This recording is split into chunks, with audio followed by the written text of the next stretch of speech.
Sa ngalan ng Ama at ng Anak at ng Espiritu Santo. Amen. Sumainyo ang Panginoon. At sumaiyo rin. Mga kapatid, aminin natin ang ating mga kasalanan upang tayo maging marapat gumanap sa banal na pagdiriwang.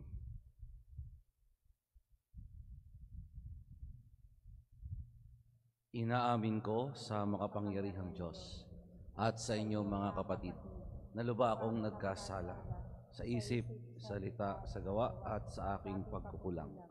Kaya sinasamo ko sa mahal na Birheng Maria, sa lahat ng mga anghel at mga banal, at sa inyo mga kapatid na ako'y panalangin sa Panginoong ating Diyos. Kawaan tayo ng makapangyarihang Diyos, patawarin tayo sa ating mga kasalanan, at patnubayan tayo sa buhay na walang hanggan. Amen.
Manalangin tayo. Ama naming makapangyarihan, itaguyod mo ang aming ginagampanan, alinsunod sa iyong kalooban, upang sa ngalan ng anak mong mahal, kami maging marapat magkaroon ng karagdagan sa aming paggawa ng mga kabutihan sa pamamagitan ni Jesucristo, kasama na Espiritu Santo magpasawalang hanggan. Amen. Ang lahat po ay magsiupo.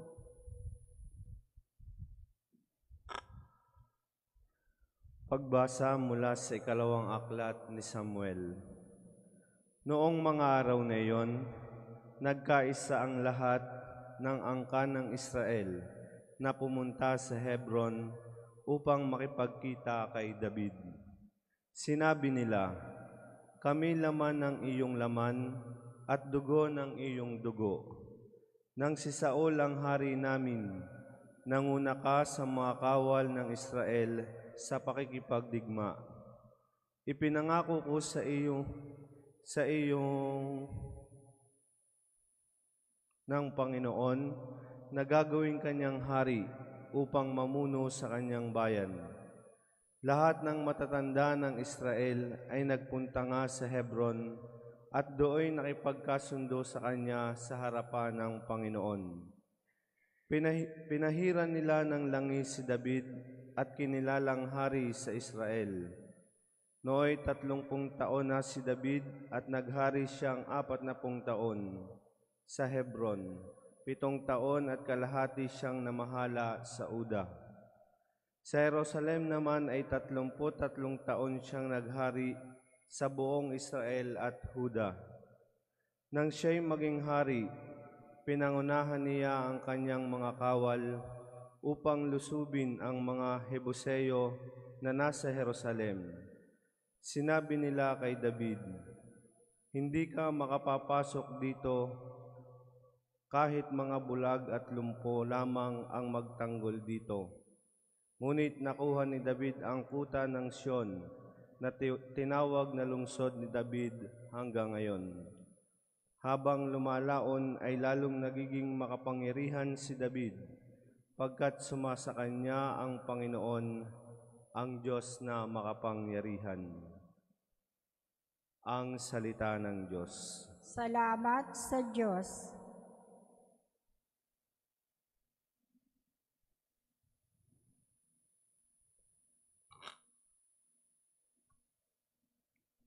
Pag-ibig ko't pagtatapat ay ibibigay kong ganap. Pag-ibig ko't pagtatapat ay ibibigay kong ganap. Ika'y nagsalita noon pamanguna sa mga lingkod mo at ipinakita. Yaong pangitain at ito ang badya. Aking pinutungan ang isang dakila na aking pinili sa gitna ng madla. Pag-ibig ko't pagtatapat ay ibibigay kong ganap.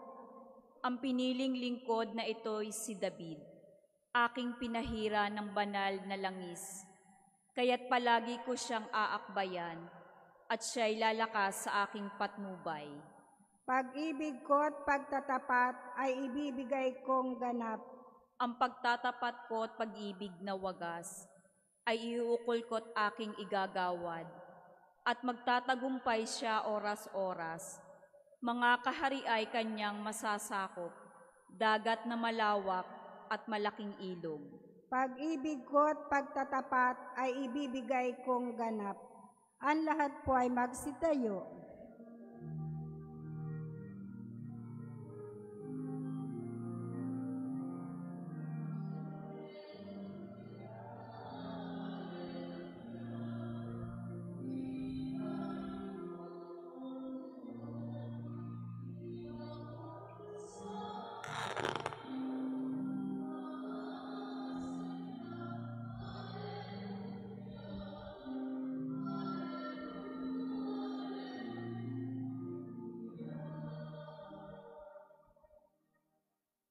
Sumainyo ang Panginoon. At sumaiyo rin.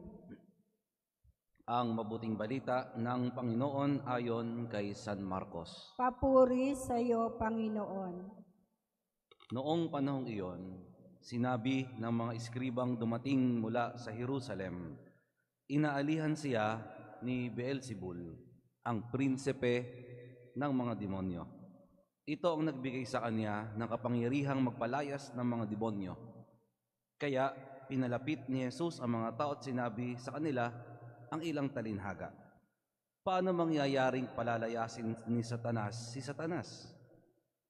Kapag naglaban-laban ang nasasakupan ng isang kaharian, hindi mananatili ang kahariang iyon. At kapag naglaban-laban ang magkakasambahay, hindi mananatili ang sambahayang iyon.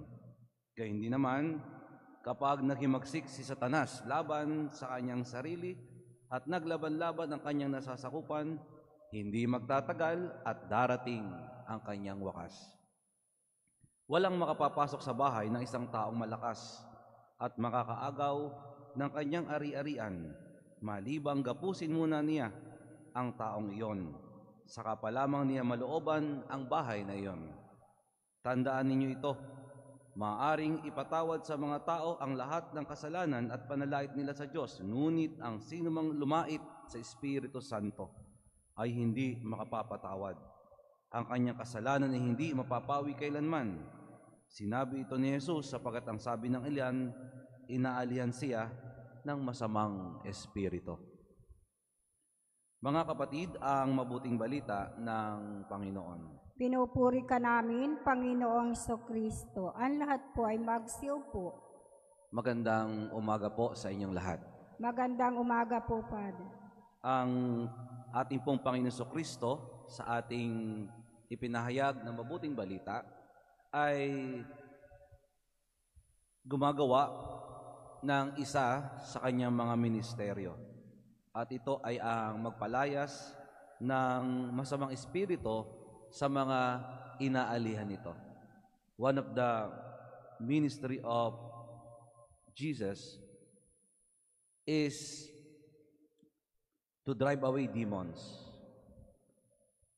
At ito'y kanyang binibigay sa mga ilalapit sa kanya. At marami po sa Ebanghelyo na ating napakinggan at na maaaring nababasa na yung mga 5 taon na, 10 taon nang inaalihan ng mga demonyo ay inilalapit sa ating Panginoong Kristo. And He drove them away. Para sa biyaya ng mga tao, para sa mga pinahihirapan sa mga espiritu.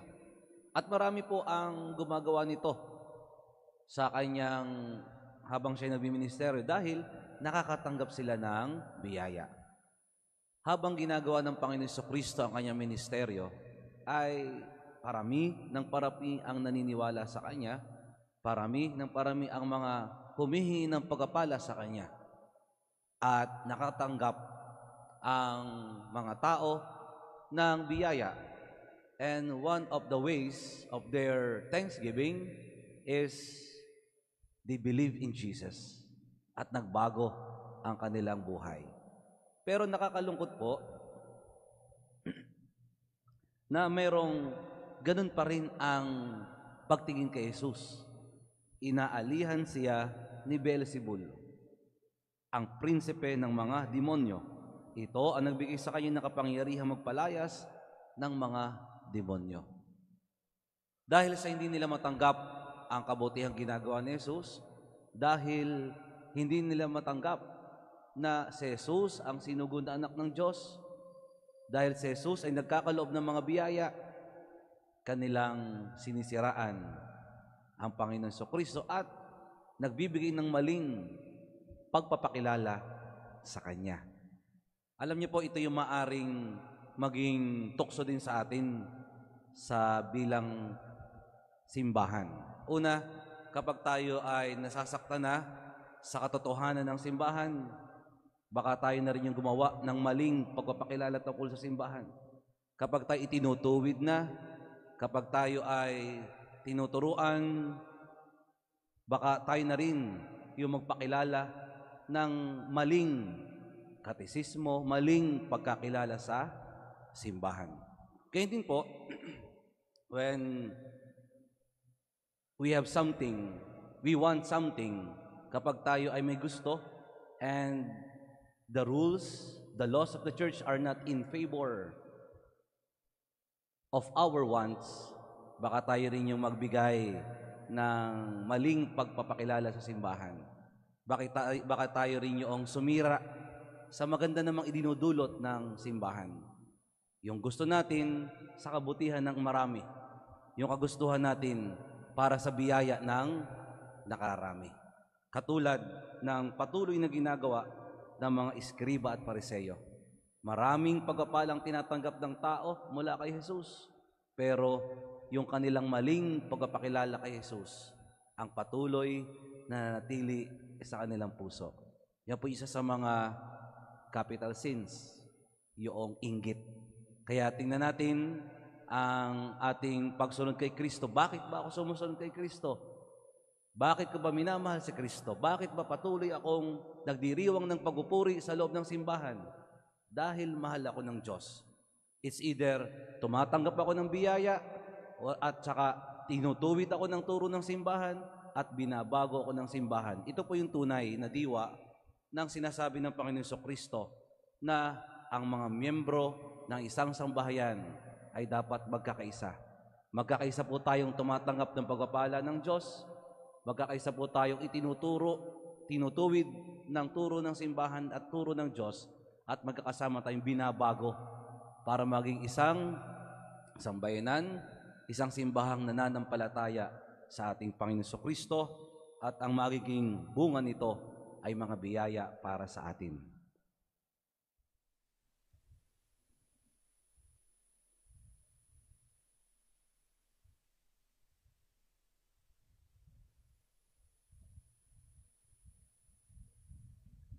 Ang lahat po ay magsitayo.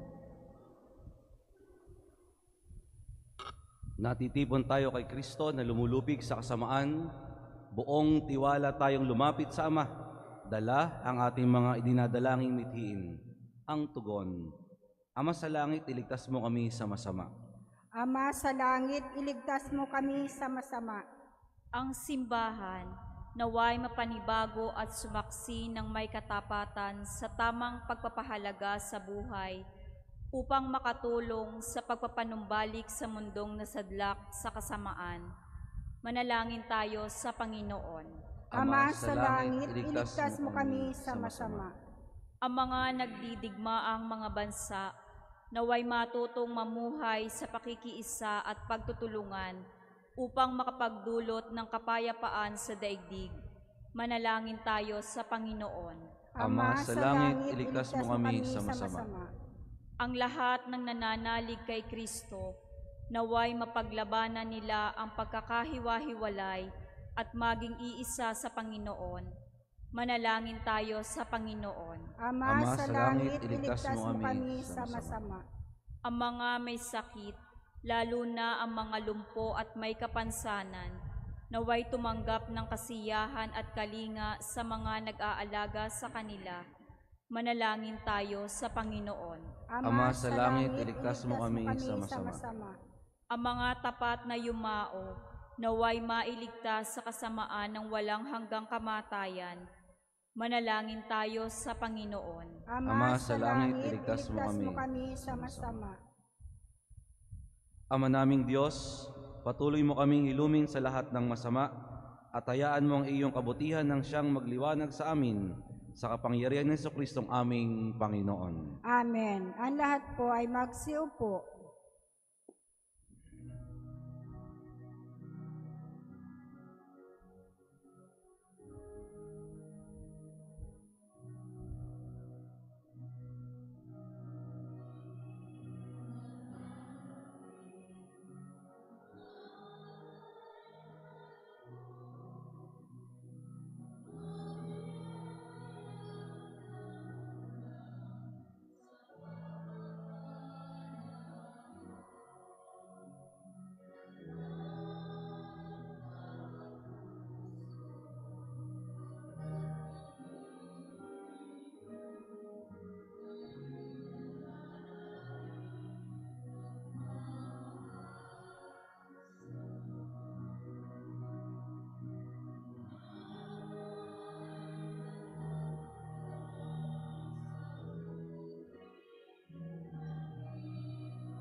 Ang lahat po ay magsitayo. Manalangin kayo mga kapatid upang ang paghahain natin ay kalugdan ng Diyos amang makapangyarihan. Tanggapin nawa ng Panginoon itong paghahain sa iyong mga kamay, sa kapurihan at karangalan, sa ating kapakinabangan at sa buong sambayanang banal. Ama naming lumikha, tanggapin mong malugod ang aming mga handog. Ngayong ang kabanalan ay iyong dulot. Kami sumasamo sa iyo't lumuluhog upang kaligtas sa iyong ipagkaloob sa pamamagitan ni Jesucristo, kasama ng Espiritu Santo magpasawalang hanggan. Amen. Sumainyo ang Panginoon. At sumaiyo rin. Itaas sa Diyos ang inyong puso at diwa. Tinaas na namin sa Panginoon. Pasalamatan natin ang Panginoong ating Diyos. Marapat na siya'y pasalamatan. Ama naming makapangyarihan, tunay ngang marapat na ikaw ay aming pasalamatan. Sa iyong paglingap at kagandahang loob, ang tao'y nilikha mo at pinangangasiwa sa sansinukob. Sa hangad mong siya iwastong lubos, siya pinagdusa mo sa kanyang pagtalikod. Sa iyong pagiliw, iyong ipinahintulot na makabalik siya sa pamamagitan ni Kristo Jesus. Kaya kaisa ng mga anghel na nagsisiawit ng papuri sa iyo nang walang humpay sa kalangitan, kami nagbubunyi sa iyong kadakilaan.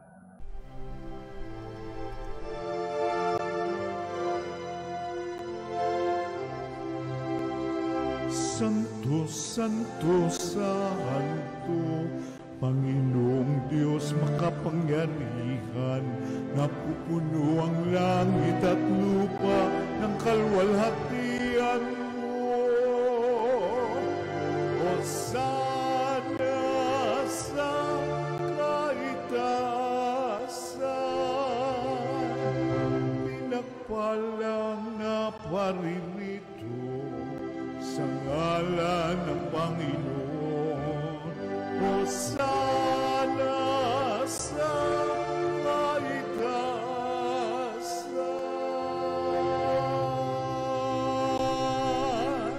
Magsiluhod po ang lahat. Ama naming banal, ikaw ang bukal ng tanang kabanalan, kaya't sa pamamagitan ng iyong Espiritu, gawin mong banal ang kaloob na ito upang para sa aming maging katawan at dugo ng aming Panginoong Hesukristo. Bago niya pinagtiisang kusang loob na maging handog, hinawakan niya ang tinapay, pinasalamatan kaniya, pinaghati-hati na iyon iniabot sa kanyang mga alagad at sinabi, "Tanggapin ninyong lahat ito at kanin. Ito ang aking katawan na ihahandog para sa inyo."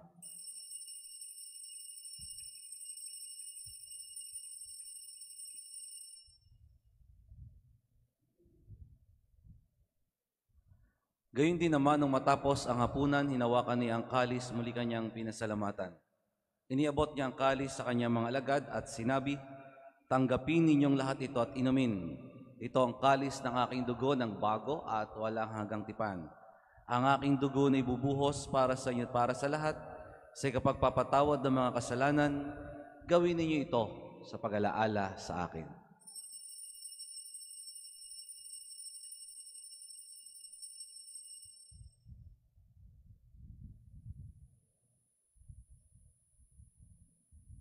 Ipagbunyi natin ang misteryo ng pananampalataya.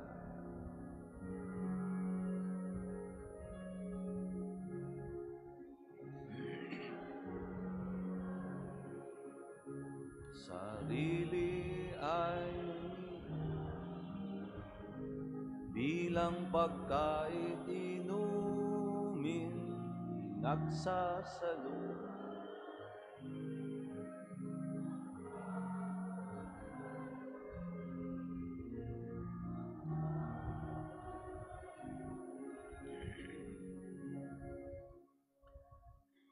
Ama, ginagawa namin ngayon ang pag-alaala sa pagkamatay at muling pagkabuhay ng iyong anak, kaya't iniaalay namin sa iyo ang tinapay na nagbibigay buhay at ang kalis na nagkakaloob ng kaligtasan. Kami nagpapasalamat dahil kami iyong minarapat na tumayo sa harap mo para maglingkod sa iyo. Isinasamo namin kami magsasalo-salo sa katawan at dugo ni Kristo ay mabuklod sa pagkakaisa sa pamamagitan ng Espiritu Santo. Ama, lingapin mo ang iyong simbahang laganap sa buong daigdig.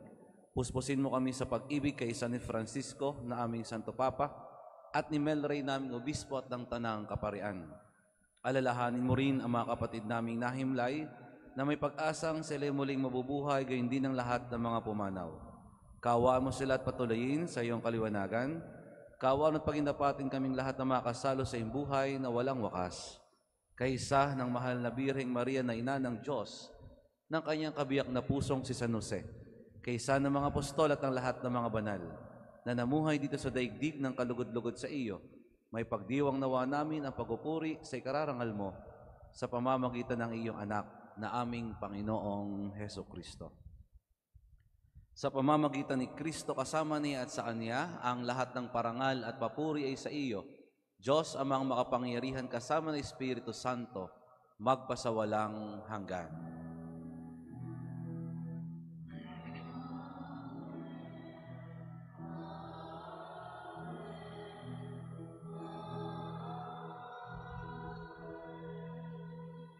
Ang lahat po ay magsitayo.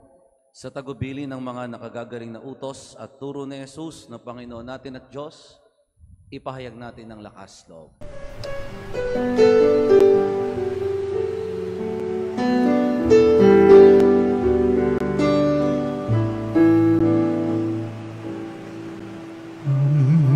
Namin sumasalang ka, sambahin ang ngalan mo, mapasamin ang kaharian mo, sundin ang loob mo dito sa lupa para ng sa langit. Bigyan mo po kami ngayon ng aming kakayahan.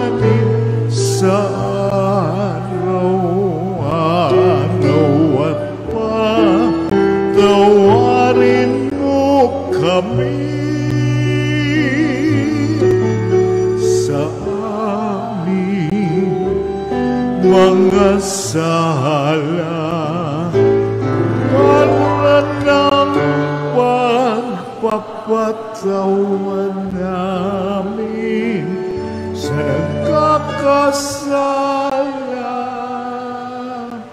sa amin. At huwag mo kaming ibang dulot sa tukso, at yadya mo kami sa lahat ng masama. Hinihiling namin kami adya sa lahat ng masama. Pagkalooban ng kapayapaan araw-araw, iligtas sa kasalanan, at ilayo sa lahat ng kapahamakan samantalang aming pinananabikan ang dakilang araw ng pagpapahayag ng tagapagligtas naming si Jesucristo.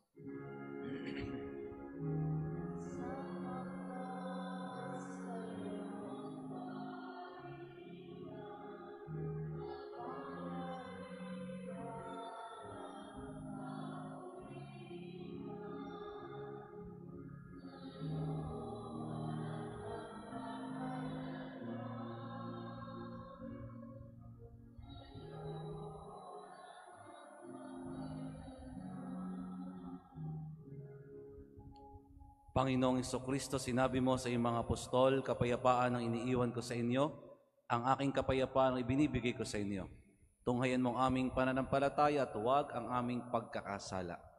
Pagkalooban mo kami ng kapayapaan at pagkakaisa ayon sa iyong kalooban, kasama ng Espiritu Santo magpasawalang hanggan. Amen. Ang kapayapaan ng Panginoon ay laging sumainyo. At sumainyo rin. Magbigayan kayo ng kapayapaan sa isa't isa.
Ang lahat po ay magsiluhod. Ito ang kordero ng Diyos, ito nag-aalis ng kasalanan ng sanlibutan, mapalad ang mga inanyayahan sa kanyang piging. Panginoon, hindi ako karapat-dapat na magpatuloy sa iyo, ngunit sa isang salita mo lamang ay gagaling na ako.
Ang lahat po ay magsitayo. Manalangin tayo.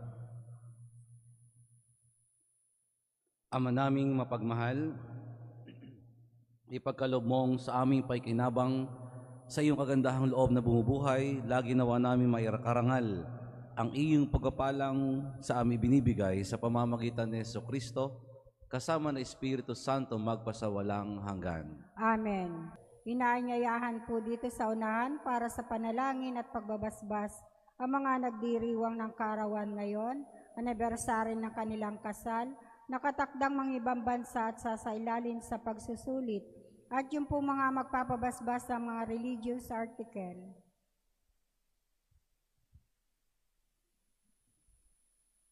Ama naming mapagmahal, sa nagmumula lahat ng mabubuting bagay, hinihiling naming basbasan mo ang mga kapatid namin ito na nagdiriwang ng kanilang kaarawan, anibersaryo ng kasal, nakatakdang mga ibang bansa sa ilalim sa pagsusulit. Pagkalooban mo sila ng mas mahaba at makahulugang buhay, mabuting kalusugan, mapayapang kalooban, maliwanag na kaisipan, mga tapat na kaibigan, maayos na napoy kaligtasan sa anumang kapahamakan. Hinihiling namin ito sa pamamagitan ni Kristo ang aming Panginoon. Amen. Naway gawaran ng Diyos ng pagpapala ang mga kasangkapan sa panalangin upang ang mga ito ay maging gabay sa pagtahak sa kabanalan at paghahangad ng buhay sa kalangitan. Sa pamamagitan ni Kristo kasama ng Espiritu Santo, magpasawalang hanggan. Amen.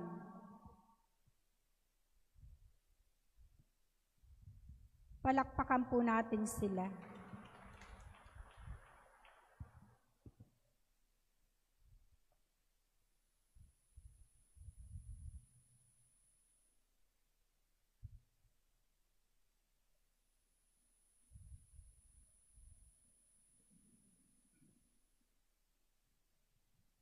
Ang lahat po ay magsitayo. Sumainyo ang Panginoon.